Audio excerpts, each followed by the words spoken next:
Hello everyone, and welcome to Fresh Master Channel. Today, we are going to have some story from Reddit. But before we start, don't forget to subscribe, like the video if you enjoyed it, and leave a comment down below. These simple clips mean a lot to the future of this channel. I'm not really sure how to begin, but I'll be completely honest since I know you'll never truly know who I am. I need to confess something that's haunted me for a long time, my deepest regret, one that destroyed me. The only reason I'm sharing this now is because I hope it might offer me some form of relief, a cleansing of sorts. I know people will judge me as soon as they hear that I cheated on my husband, but the truth is, things aren't always as simple as they seem. It's not always black and white. The situation is much more complicated than just emotions or actions. We all like to present ourselves as saints, but deep down, every one of us has done things we regret. Things that may have already come to light or remain hidden, depending on how lucky we've been or how serious those actions were. What I'm trying to say is that we all have a dark side. And now, here it is.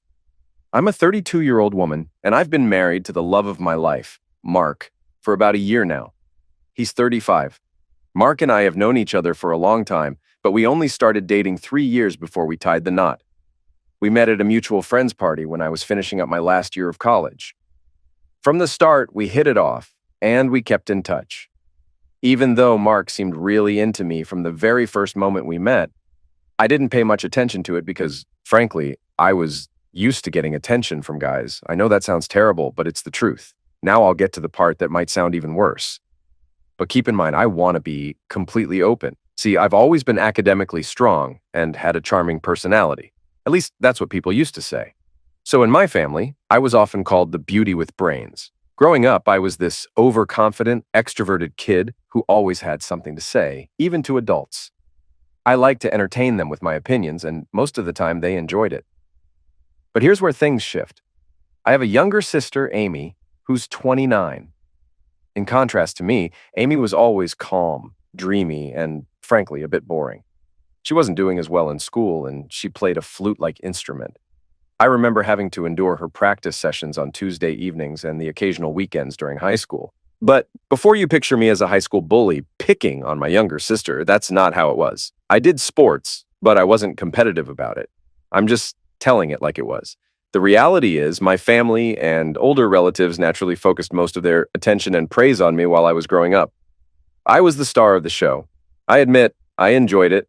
Maybe that's why Amy and I never had the typical sisterly bond. We just never clicked. I don't know whose fault it was, but it doesn't really matter. That's just how things turned out.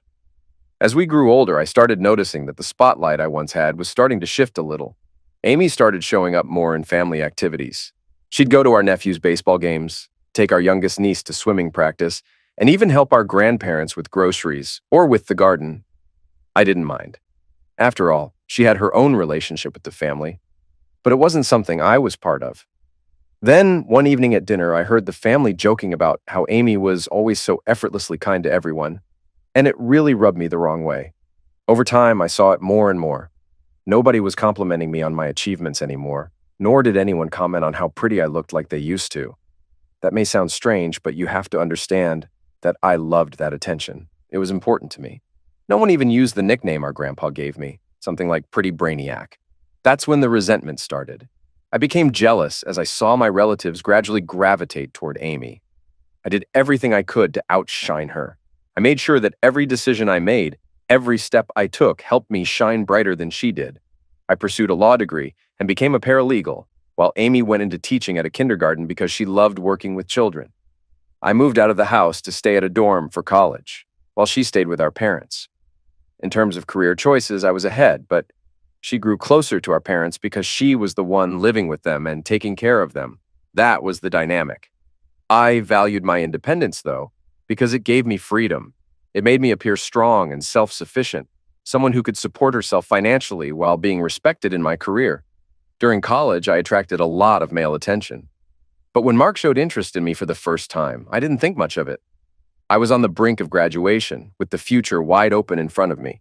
We stayed in touch, but we were both seeing other people at that time.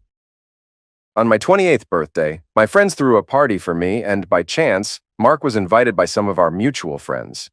He teasingly asked if I was single, and I returned the question, asking if he was as well. It turned out we both were. That moment marked a turning point in our relationship. By then, we'd both experienced enough of life to know what we wanted, and I was ready for a serious, committed relationship. We decided to give it a shot, and soon after, we started dating. Mark quickly became the man I truly fell in love with. Charming, handsome, caring, everything I'd ever wanted. When we began our relationship, Mark had recently quit his job and was working hard to build his own business. I could see how passionate and determined he was about his plans. It was written all over his face when he talked about them. That determination drew me in even more. Though his work kept him busy, he made up for it with the over-the-top romantic gestures. I think that's one reason why our relationship worked so well. He gave me the space I needed, which is something most men don't do. After dating for 3 years, we got married in a dreamy countryside ceremony. It was a perfect, sunny day, and I'll never forget the moment I saw Mark in his wedding suit. I fell in love with him all over again. Our families and friends were there, celebrating with us.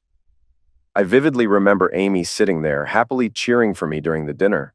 There was one moment that stuck with me, one that seemed trivial to others, but for me, it meant a lot.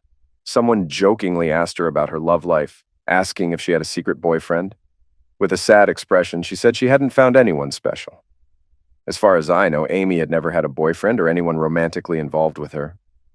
I watched her say this, and when she sighed in relief, she glanced at me. I didn't feel sorry for her. Instead, I felt a sense of relief and even happiness that in matters of love, I was luckier than she was. After we got married, I left my full-time job and took up a part-time paralegal position at a law firm. Even though it was part-time, the pay was decent due to my experience in education. I also kept studying on that side to eventually become a lawyer and planned to take the bar exam. I made enough money to travel and enjoy my freedom, while Mark threw himself into his business, working hard to stabilize it. He wanted to have a baby, which is why he was so focused on growing his business. Although I never wanted children, I didn't confront Mark about it because I knew it would lead to a serious argument. He had certain non-negotiables in his life, and becoming a father was one of them. I also knew it would take years for Mark to establish himself in his field, and I had time to think about it. In the back of my mind, I'd already decided I'd bring it up once he was financially stable. Mark's work kept him busy and drained him, so I began relying on my girlfriends for socializing and trips. I was used to his work ethic before we were married, but after a few months, I started going on girls' trips more often. Mark never objected, likely because he was too busy and stretched thin, both financially and physically, to give me much of his time. That's how I ended up meeting my old friend Eric on one of those trips. Eric was 33 at the time, and we used to run together in college. He had an athletic physique, which had always attracted a lot of attention from women back then. Our friendship had never crossed into anything more, mainly because he was constantly pursued by women, and I was never the type to chase after someone. But when I saw him again on the trip, I noticed how much more mature and even more handsome he had become. I won't go into all the details, but I couldn't resist him. One thing led to another, and I found myself in his bed. I convinced myself it was just a one-time fling, but that night was so exciting that I couldn't stop myself. We ended up spending most of the trip together, and I even ditched my girlfriends to be with him. I thought it would just be a passing thing, something that would fade once the excitement wore off. But a few days after the trip, I got a message from him saying he missed me. He knew I was married, and I knew he wasn't looking for anything serious. It seemed like a perfect arrangement for us both. We started meeting up at his apartment a few times a week, treating it like a temporary thrill, an adventure that would lose its charm eventually, but as things often go, it didn't work out that way. We became emotionally involved, and our connection grew deeper than we had anticipated. I went on a trip with a friend, but in reality, I was with Eric. After that, I started seeing him even more often, almost living a double life, spending time with Mark at home, but also with Eric. Mark was often consumed with his work, leaving early in the morning and coming home late. I had plenty of free time during the day, and after my part-time job, Eric, who worked as a personal trainer, also had a flexible schedule. We became so immersed in each other that we completely forgot about everything else. Our relationship was passionate, blissful, and completely consuming. We couldn't keep our hands off each other. Everything seemed to be going smoothly for about 6 months until Amy found out. It happened on our first anniversary. I came home from work to find that Mark had planned a surprise for me. He'd taken the day off, decorated the house with my favorite flowers, baked a cake I loved, and bought me some expensive gifts I'd been eyeing for months. I felt incredibly special and loved. We spent a few hours enjoying each other's company, but then Mark got a call from one of his investors. There was an urgent matter that required his attention, so he had to leave for work. He promised he'd be back in a few hours, but I couldn't help feeling upset. He had left me alone on our anniversary. I sat there staring at the cake, the gifts, and the mess of flowers. What was I supposed to do with all this? This was supposed to be our day. Instead, I was alone. I don't know what came over me, but I did it. I grabbed my phone and dialed Eric's number. "Hey, you busy?" I asked, my voice a little too shaky. "What's up?" Eric's voice crackled through the speaker, sounding casual. "Just could use some company," I said, my words coming out slower than usual. I wasn't exactly proud of what I was doing, but it felt so right in that moment. "All right, I'll be over in a bit," he replied. Before I knew it, we were sitting there on the couch, laughing like we used to. The heat between us built up so naturally, so fast. I'd almost forgotten how much I missed it, missed him. Then I heard the door click. I froze. The door opened, and there she was. Amy, standing there, holding a cake in her hands, eyes wide with shock. The air sucked out of the room in an instant. "What the hell is this?" Amy's voice was quiet, but I could hear the venom in it. I stood up, my heart pounding, panic rising in my chest. "Amy, wait, this isn't what you— I don't want to hear your damn excuses," she spat, cutting me off. She walked in further, clearly in shock, but trying to hold it together. "You really thought you could pull this off? On our anniversary?"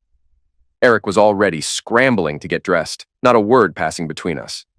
He didn't even look at her, just grabbed his stuff and rushed out the door like a coward. When he was gone, Amy stood there, staring at me. I couldn't read her expression at first. Confusion, hurt, anger, it was all there. I walked past her, feeling the weight of her stare on me, every step heavier than the last. "Where the hell do you think you're going?" Amy's voice was sharp, like a whip cracking in the silence. I didn't look back. "I need some air," I muttered, my voice raw with emotion, but I couldn't stop myself. She followed me outside, practically breathing fire. "You think this is funny?" she asked, her voice laced with rage. "You really thought you could just, replace Mark with him?" I started to explain, but she cut me off, her face twisted in a mix of fury and disbelief. "You know how much he means to me, right?" She clenched her fists, her nails digging into her palms. "How could you do this to him? How could you do this to us?" I turned to face her then, the guilt hitting me like a ton of bricks. "Don't talk to me about us, Amy," I shot back, stepping closer. "What about me, huh? What about my feelings? You don't get to just walk in and make everything about you." Her face darkened. "I don't get to make it about me? You think I care about your feelings right now? What you just did? You knew damn well how much this would destroy Mark." "I didn't mean for it to go down like this," I whispered, my voice cracking with guilt. "Well, it did," she snapped. "And now I have to pick up the pieces. You've got no idea what you've done." The words hung in the air between us like a wall. Neither of us said anything for a few long, tense moments. I could feel the weight of it all, the anger, the disappointment, the betrayal. What I did next is exactly why I'm here. I had no choice but to come clean, but only anonymously. I knew I needed to manipulate the situation. I played the sufferer. I sobbed on Amy's shoulder, acting like the lonely wife, telling her how abandoned I felt even though I was married to Mark, how he was always too busy for me. I played the card of "I'm so lonely," how horrible it was when Mark left me alone on our anniversary. I made myself out to be the poor, sad woman. And then I told her about Eric. I told her how I hired him, how I just needed someone to lift my spirits, and that it was a one-time thing, no emotions involved, just paid service. As soon as I said that, I saw the pity in her eyes. It was exactly what I wanted. She bought every damn word I said, like a fool. She hugged me like I was some fragile, broken thing.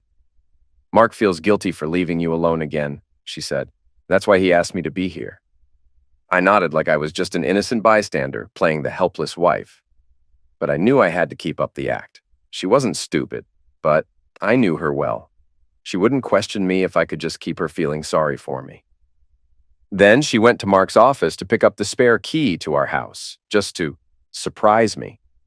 She told me how she understood loneliness because she was always alone, too. No boyfriend. But then, of course, She had to lecture me on morals and family values. I just let her go on, pretending to feel guilty. It happened just once, I said, like I wasn't a damn monster. I already feel terrible about it. You need to tell Mark, she pushed. At the right time, Amy. Don't worry. I'll tell him when it's the right moment. Just please, don't tell anyone. You've got to promise me, I begged, playing the role of the distressed wife, the one who needed saving. She promised. She'd always been loyal to me. I knew she would. We spent almost 3 hours talking, just like we used to. Then Mark came home. Everything went back to normal, at least on the surface. Amy wasn't comfortable, but she didn't say a word. She left soon after, saying she wanted to give us privacy, but I knew it was more than that. I could feel her choking on the weight of my secret, suffocating under it, but I wasn't going to let her mess things up for me. Then the next day, she called me. Her voice was cold. I know, she said, and my stomach dropped. What the hell are you talking about? I snapped, pretending like I didn't know. I dug through your friends list. Eric isn't just some guy you hired, is he? She demanded. He's your old friend. You lied to me, and I don't like being lied to. I could feel the rage building inside me. How dare she? How dare she dig into my life like that? You had to go snooping around, huh? Couldn't just mind your own business? You need to be honest with me, she snapped back. Or I'll make sure Mark knows everything. I gritted my teeth, barely holding back. You really want to play this game with me, Amy? I growled. You think you can threaten me? You don't even know what you're getting yourself into. Stay the hell out of my life or I'll ruin you. She stayed calm, too calm, and that pissed me off even more. Tell him the truth, or I will. Oh, you want to threaten me now? I sneered. You think you can hold this over me? You think you can force me into telling Mark? No, I'll destroy you first. I'll burn your life to the ground. You know how I do it. I leaned in, my voice dropping lower, more dangerous. I've ruined people before, Amy. You know that. I've twisted things so far out of shape that no one even knows which way is up. You want to play the hero? You want to take the moral high ground? Good luck with that. You'll be left in the dirt. She didn't say anything, and I knew I had her. She was shaking. I could hear it in her breath, but she wouldn't admit it. If you expose me, it's not just my life that'll go down in flames. It'll be Mark's, our parents, and even our damn grandparents. Everyone will be torn apart. You really want that blood on your hands? You want to be the one who wrecks everything we've worked for? Think about it, Amy. You want me to come after you? You really want me to take everything from you? Because I will. I'm not playing anymore. I let the silence sit between us for a long, suffocating moment. You keep quiet. You don't say a word to anyone. You forget everything. Or I will make sure your life is over. I heard her breathing heavily, the panic in her chest, but she didn't respond. She just hung up the call. It's been a couple of months since that day, and Amy still can't keep her damn nose out of my business. She messages me every once in a while, lecturing me on how to be a loyal partner, sending me articles about dealing with infidelity in a marriage, and telling me I need to confess to Mark about my affair. Every time I just send her a fire emoji, she knows exactly what I mean by that. Sometimes I go a step further and emotionally manipulate her. I tell her it's all in her hands, that if she doesn't drop it, she'll be the one to destroy everything. She hates that. I can see it in her texts. She knows it's a game, but she's too invested in my life to back off. The last time she visited me, she was practically choking on her own words, telling me how awful it was to see me cheating on Mark, how he had no idea. I lost it.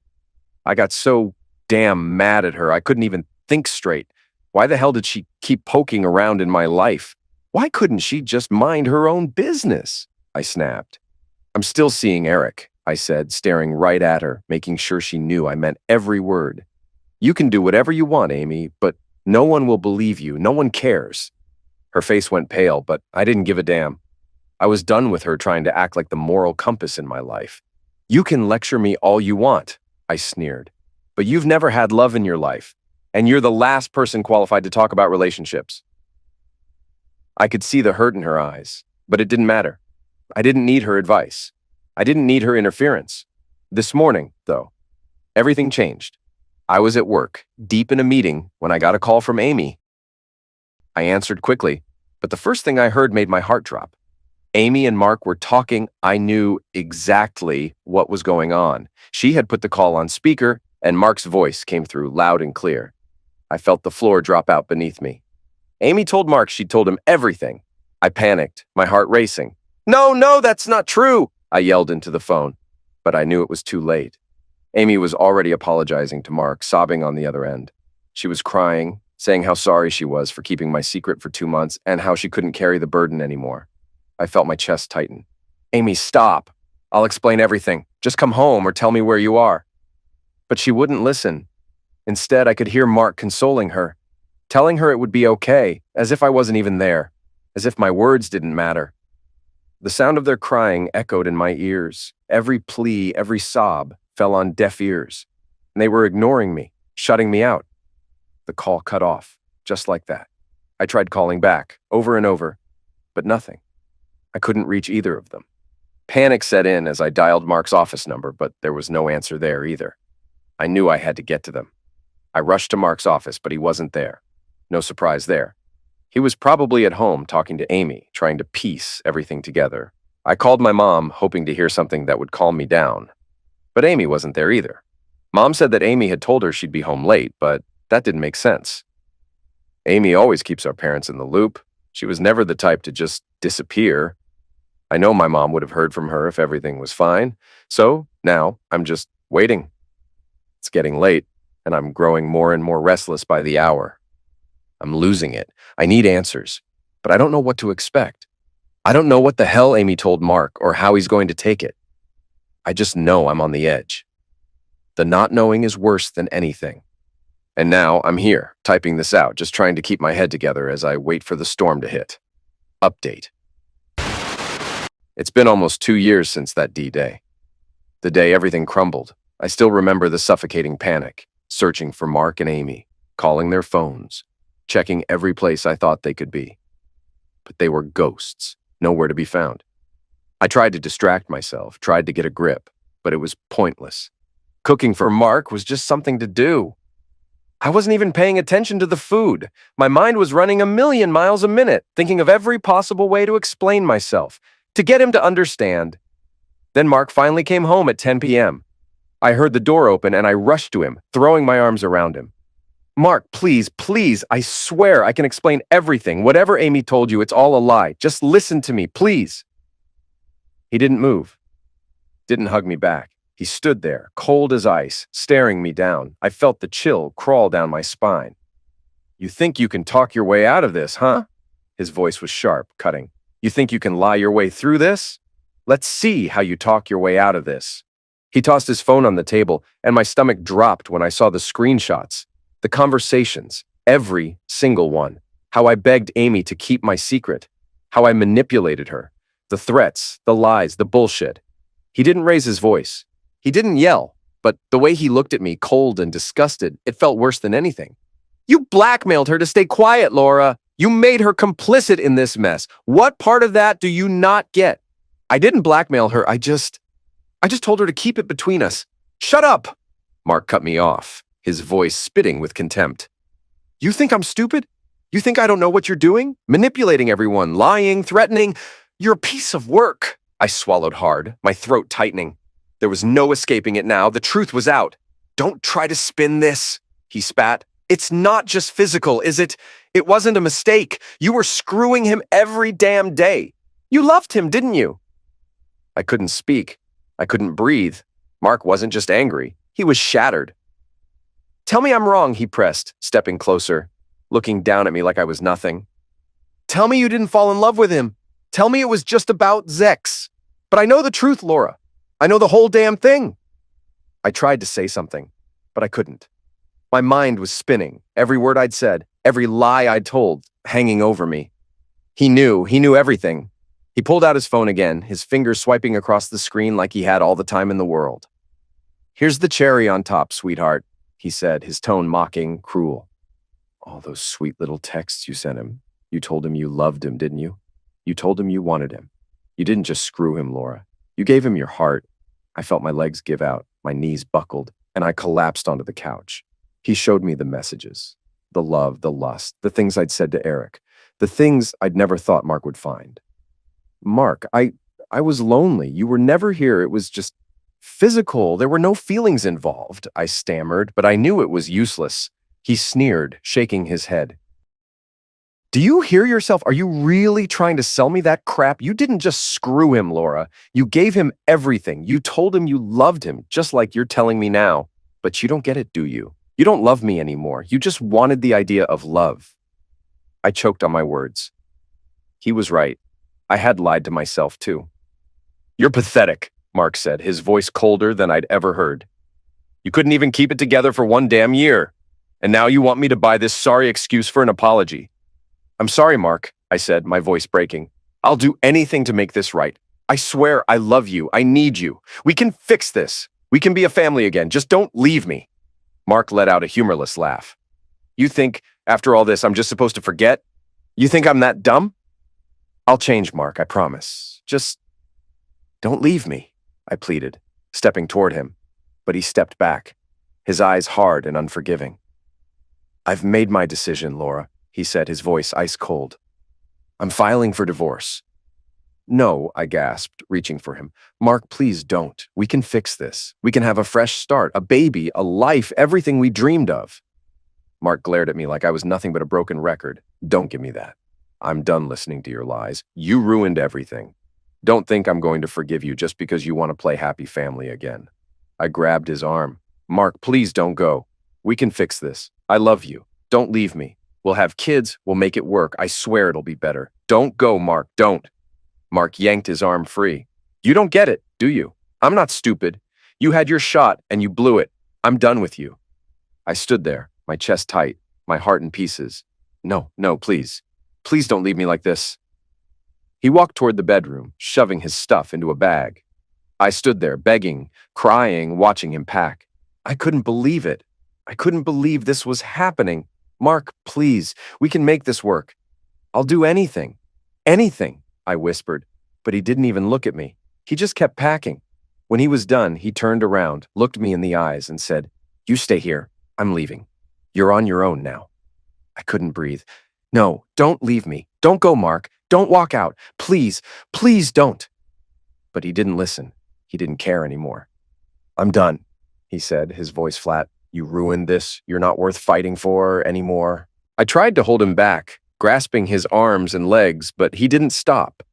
After Mark left that night, the door closed in a way I never expected. It was as if I had been shoved into an abyss of abandonment.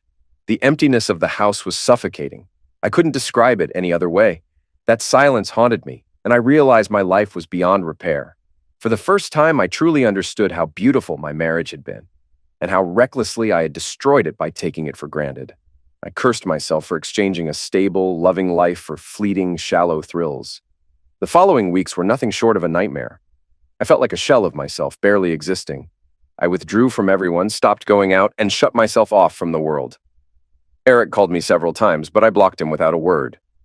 Eventually, my parents found out about the divorce and the reason behind it. No, Mark didn't tell them. I did. I had no choice but to tell them. I needed their support.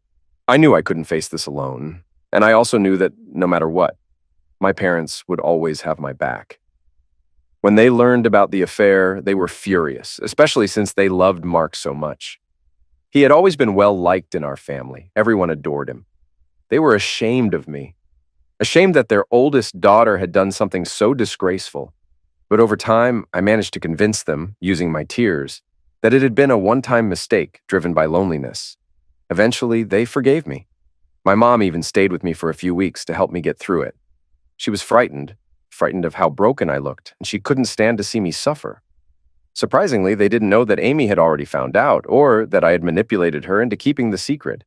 I never told them that part. Meanwhile, Mark filed for divorce and generously gave me half of everything, his belongings and the house. It was more than I deserved. He rented a modest apartment and, as expected, threw himself into his business. I knew he was using his work as a way to cope with our separation, just like I was. It took time, but I began to piece myself back together. I went back to work full-time as a lawyer and kept myself busy. But even with that, I couldn't move on. Every day, I prayed for a chance to run into Mark, hoping he would take me back. I thought about him constantly, about what I had done to him, to us. I couldn't let go. It was agonizing, more stressful than my work. I kept hoping he still loved me, that he had forgiven me by now. I wanted to reach out to him, but I couldn't summon the courage to do so. Last week, I visited my parents' house, but they were out attending a wedding. Amy was there alone. I felt awkward and was ready to leave, but Amy insisted I stay for a while. I hadn't really spent time with her in 2 years, and this was our first real conversation since she found out about my affair. She asked if I wanted something to drink, but I didn't, hoping we could just talk casually and I could leave soon. But I knew I couldn't. After a little more insistence, she walked into the living room with 2 drinks, handing me one. Every kind gesture from her felt like a sting now. It didn't matter how small it was. I looked her in the eye and asked the question that had been eating at me. Why hadn't she told our parents about me blackmailing her? As I asked, I felt the tension rise in the room. To my surprise, she walked up to me and hugged me. She seemed just as emotionally heavy as I was. She apologized for revealing the truth to Mark, saying she loved me and would never hurt me. That's why she hadn't told our parents about the threats. The way she spoke made me realize she was taken aback. She thought I would already know that she wouldn't have betrayed me like that. She confessed that when she told Mark about the affair, he didn't believe her, so she had to show him the threatening messages and photos to make him understand. She kept repeating that she loved me and would never damage me. Her tears made me feel ashamed of how I had treated her. She had been protecting me, even while I was the one who had wronged her. In that moment, I saw my sister differently. Really saw her for the first time. I realized how horribly I had treated her, how easily I had dimmed her light while growing up. My legs gave way as I broke down, apologizing to her. I couldn't stop crying, and I repeated how sorry I was, feeling the weight of everything I had done wrong. She had no idea what had been running through my mind. She told me I didn't need to ask for her forgiveness, that I should be apologizing to Mark for how much I had hurt him. I knew she was right. I had broken him. I had ruined my marriage. In my mind, I still imagined a world where we could be together again. But to talk to him, what could I possibly say to make things right? Update. It's only been 4 months since my last update, when I was singing the praises of my dear sister Amy, but soon after that, I uncovered something that shattered me. It threw me right back into the same dark place I was during my divorce. Mark and Amy had been seeing each other. I'd always been suspicious of her motives when she shared those photos of me and Eric being intimate. If she were truly innocent and kind-hearted, she would never have taken those pictures in the first place. She had the choice to stop, to reconsider, but instead she decided to capture them for her own benefit. She was definitely pretending to be something she wasn't. Why do I believe this? Because when she walked in on us, she acted shocked, even though she had clearly already seen us through the window. She took the time to snap pictures of the moment, adding them to her collection. I had always known she could be manipulative. After our confrontation 4 months ago, I started spending more time with my parents, thinking everyone had moved past Mark and his place in our lives. I couldn't have been more wrong. The truth was, everyone had been in touch with him the whole time. No one had brought him up around me. Over time, I learned that Mark was doing exceptionally well with his business, and it was thriving. He'd even visited my parents often, but they never told me. He had always been warm and kind to them. I was such a fool to think this was a sign that maybe there was still hope for us, that Mark was considering reconciliation. I was too embarrassed and ashamed to ask my parents directly about when he might visit next. So I started visiting them more often, hoping to run into him by chance. So, after weeks of trying to track him down, I finally found him, having dinner with my parents. It was the perfect opportunity. My heart raced as I walked in, trying to keep my composure, but I could feel the weight of every word I'd ever said to him, every lie I'd told. Mark greeted me with a kind, almost empty smile. He was polite, cordial, but distant. "How's work? How've you been?" he asked, his voice calm, like he was talking to an acquaintance. I tried to keep the conversation going, but it felt so off. I noticed he wouldn't make eye contact with me, not once, and when I spoke, his responses were short, almost robotic.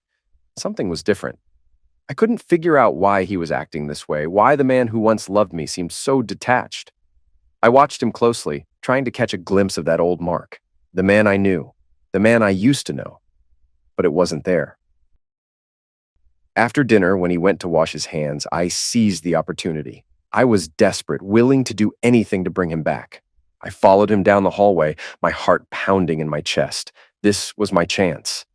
I stepped up behind him, reaching out, my fingers grazing his arm. He flinched, pulling away as if my touch burned him. I felt a pang in my chest. "Mark," I whispered, trying to close the distance. I reached for him again, desperate. "Please, we can fix this. We can make it work again. Just give me a chance." Before I could even finish my sentence, he stepped back. He put his arms up, creating an invisible barrier between us. "Laura," he said, his voice cold, sharper than I ever thought it could be. "This isn't going to happen. Not now. Not ever. Reconciliation is off the table." My heart stopped. "What?" I whispered, my voice cracking. "Mark, please." "I'm done, Laura," he interrupted, his voice low but final. "I've moved on. I don't want this. I don't want you anymore." I was still reeling, trying to process what he was saying, but before I could respond, I almost blurted it out. "I am already seeing someone else." The words hit me like a slap. My world tilted on its axis. He wasn't just moving on, he had moved on. I was crushed, feeling stuck in the past, while Mark had already moved on so easily. He was dating someone new, and I couldn't wrap my head around it. But eventually, I found out that the person he was with was none other than my sister, Amy. Even worse, my family had known about it all along. After that dinner, I kept pushing my mom, begging her to help me find a way to reconcile with Mark. But she kept telling me to move on and find someone else. When I wouldn't let it go, she finally admitted the truth. Amy and Mark had been seeing each other. They had gotten close only 6 months after our divorce. Hearing those words made me feel physically ill. It hit me so hard, from my stomach to my throat. I was utterly devastated. The last thing I ever wanted to see in my life was Amy with Mark. I broke down completely. My mom tried to console me, but it was clear she was still on Mark's side, mostly because of how kind and consistent he had always been. Not long after, I learned that Amy and Mark had made their relationship official 2 months ago, on Amy's birthday. How perfect, surrounded by everyone, including me. They even announced that they were buying a new house together, a big family home for their future and their children. I could feel everyone's eyes on me as they made that announcement, and it was unbearable. I was fully aware of what was happening now, watching them together, knowing that they were so in sync. It felt like a twisted performance. I was the one behind the glass, the one who had to watch as the deserving monkey danced. I pretended like it didn't affect me. I convinced myself that I was strong, that I didn't need anyone. I forced myself to cheer for them, to put on a mask of indifference, but inside, I was dying. The joy in that room, their happiness, it was suffocating me. It felt like a cruel joke, a twisted irony as my heart shattered into 1,000 pieces. My throat tightened, and I couldn't breathe, couldn't swallow even if I tried. The tears were right there, but I fought them back, biting my lip, trying to hold it together. I excused myself and stumbled to my parents' room, desperate to be alone. Once the door closed behind me, I let go. The floodgates broke open, and I couldn't stop the tears. Amy must have noticed my absence. I didn't hear her approach, but before I knew it, she was standing in the doorway, her expression soft, pitying even. "I'm sorry it hurt you," she said, voice so gentle. She took a step forward like she was going to comfort me, like she was still my friend, like she hadn't just taken everything from me, but I wasn't having it. I snapped, shoving her away. Don't give me that fake kindness, Amy. I don't need your sympathy. Take that mask off. I'm done with it." I could feel the anger rising up in me, burning hot, and I let it spill out, sharp and bitter. "You're just with him to get back at me, aren't you? You've been plotting this since we were kids. You've always been jealous of everything I had, everything I did. And now you're stealing him. You think I don't know what you're doing? You think I can't see through your little act?" Amy's eyes never wavered. She just stood there, cold as ice, staring at me like I was some stranger. But there was something in her gaze, something dark and unforgiving. She didn't say a word, just stood there, and that silence drove me mad. "Why did you take those photos, Amy?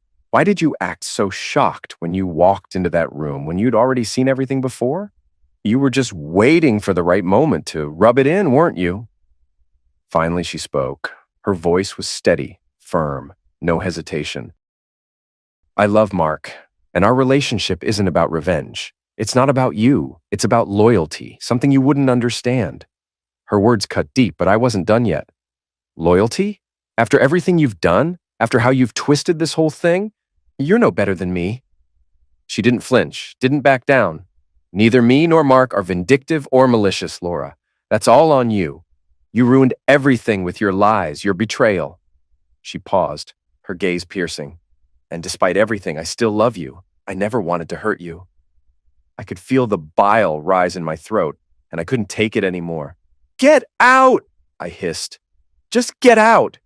I can't stand to hear your lies about love when I'm the one who's been ruined. I don't need your pathetic explanations. She didn't move at first, but I slammed my hand against the door, signaling her to leave. She turned and walked out. But just as the door started to close, she pushed it open again, a small gap between us. She stood there, eyes cold, voice low. You dug your own grave, Laura. Now you have to lie in it. The words hit me like a punch to the gut, and I couldn't speak. I couldn't even breathe. She was right. I had destroyed everything. For what? For some momentary thrill, some selfish adventure. I ruined my life, and for what? A fleeting escape. After wallowing in my sorrow for a while, I finally emerged. I walked into a room filled with everyone celebrating Mark and Amy's success as a couple. My father was dancing with Amy, while Mark and my mother cheered them on. All the praise and joy that used to be mine had shifted to Amy. From that point on, Amy took every opportunity to talk about their new house, bragging about how Mark had designed everything for her and their future children. These days, I see Mark and Amy at every family event, hand in hand like two lovebirds. He brushes her hair aside while talking to her. In the 3 years Mark and I were together, plus the year we were married, he never once made time to attend family functions with me.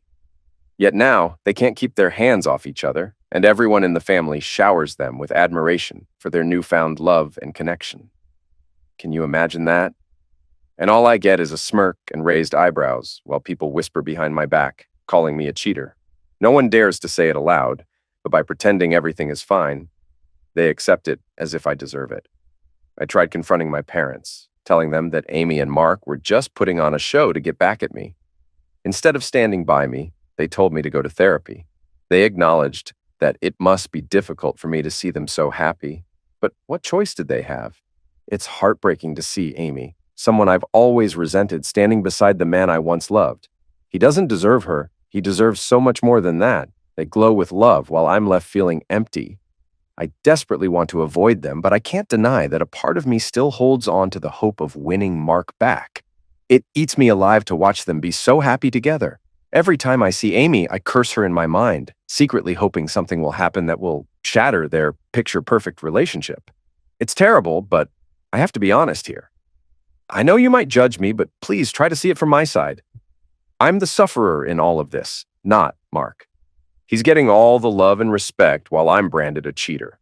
It was him who spent all his time building his business while I sat in loneliness. I paid the price for his sacrifices. And now, as his company thrives, they both flaunt their success in my face. I have to force a smile every time someone mentions something good happening to them. I don't wish them well because clearly they enjoy watching me fall apart while they chase their selfish, idealized love life. It feels like they are both teaming up to hurt me, but no one seems to notice or care. No one could truly be happy in their position. People might be able to fool others, but they can't fool themselves. No matter how much they try to play the part, no one can be the saint when their sister is suffering and watching them with the man she once loved, the man who was everything to her. Update. 2 years have passed since my last update. Most people would have forgotten by now, but here I am, stuck in the same mess. Every time I try to move forward, my past pulls me back. Amy and Mark, flaunting their love and success, aren't helping either. Then I wake up to a flood of messages congratulating them in our family group chat. Mark proposed to Amy at some fancy beach spot, and of course, everyone was gushing over their perfect pictures. He had a pro photographer snap the moment, and it looked like something out of a movie. While the whole family is celebrating them, I just couldn't take it anymore. I told them in the chat to go live their freaking life and left. My dad flipped out. He tore into me for acting immature. He threatened to cut me off for making our family the gossip of the town. I was already a disappointment, and this just added fuel to the fire. It's like no one cares about my happiness, my peace of mind, or how I'm dealing with all this. The cheaters sometimes end up as the sufferers, the loneliest ones, because no one sees things from their side. Mark and Amy's wedding became the talk of the town. They were planning it all meticulously. Destination wedding, the best planners, photographers, pre-wedding shoots. People couldn't stop talking about it. I'm glad I left the chat. I couldn't handle hearing every little detail. I found out all about it from their wedding invitation with all those fancy planner and photographer names printed like they were royalty. I knew I couldn't go, but my mom kept pushing me. She said if I didn't go, people would talk, and she'd never forgive me. My dad already acted like he didn't care about me after I exploded in the chat. He barely looked at me since then, but I figured it was just a phase and he'd come around. I couldn't lose my mom, though. So 2 weeks before the wedding, I decided I'd go. The wedding was a blur. I didn't even get involved much, but when it came time for Mark to kiss his new wife, I lost it. I locked myself in the bathroom and left halfway through. Afterward, I barely spoke to anyone except my mom. She'd call, come over, but we never talked about Amy or Mark. Time passed, and within a year, I found out Amy had a baby, a boy, and it hit me hard. That kid should have been mine, not hers. I was supposed to have Mark's baby. Even though my mom tried to keep it from me, the news slipped through, and my depression came back worse than before. I know it's brutal to hear me say this, but just try to imagine it. Just for a second, feel what I feel. Their success stories kept getting thrown in my face. I became the wall of shame in my family while my dad couldn't stand me, and my mom was the only one still sticking by me. I had to start taking care of myself again. Everyone else just looked down on me. I couldn't move on from Mark. Years after our divorce, my work was falling apart. My boss barely tolerated me, but gave me a final warning to shape up or I'd lose my job. I wasn't delivering, and my clients were paying for it. Soon after, I was demoted from lawyer to paralegal. Therapy wasn't helping either.